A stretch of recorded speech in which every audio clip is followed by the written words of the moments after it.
Stuart Thomson, editor of Digital TV Europe. I'm here with Hanno Narjus, who's Senior Vice President of Teleste Networks.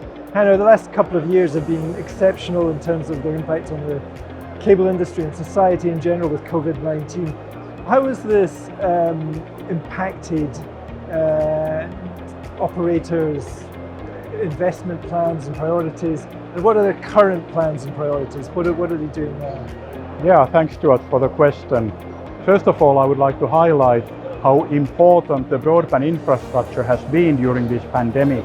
All this remote work, remote education, remote healthcare, all that was enabled by us in the industry, making the high-speed broadband connectivity a reality.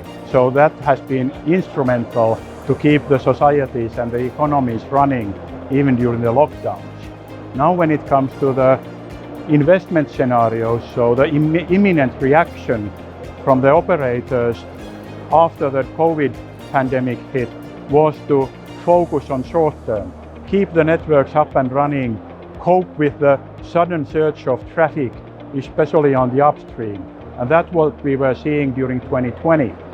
Now when the pandemic was further maturing, in 2021 we saw restarting of network build-outs, restarting the DAA, remote PHY deployments, and even more importantly, starting to do high-split upgrades to enable the growing traffic in the upstream direction because of all of these remote services. Now you mentioned DAA, distributed access architecture, and DOCSIS 4.0 is coming down the track too. There are so many different roadmaps for operators to think about. What would you do? What would your recommendation be?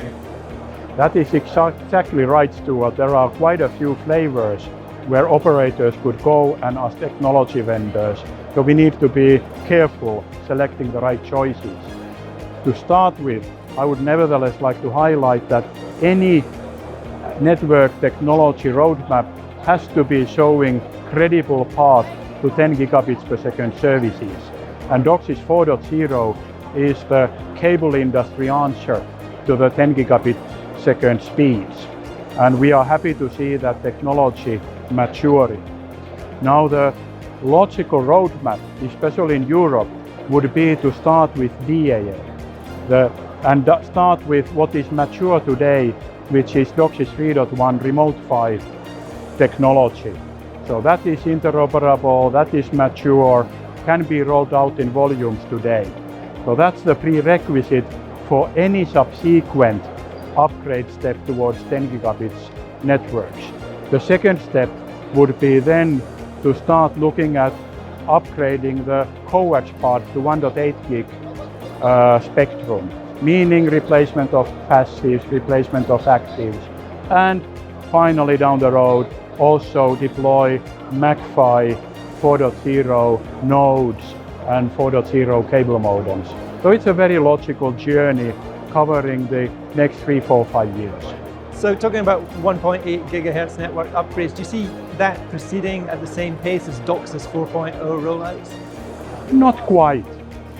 In US, the cable operators haven't really done 1.2 gig upgrades yet, so they are still coping with the 1 gig spectrum networks with 42 meg return path.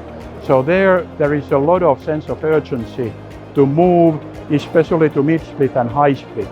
And we are believing that when the high-split upgrades are happening, they will migrate to use 1.8 gig components as soon as feasible.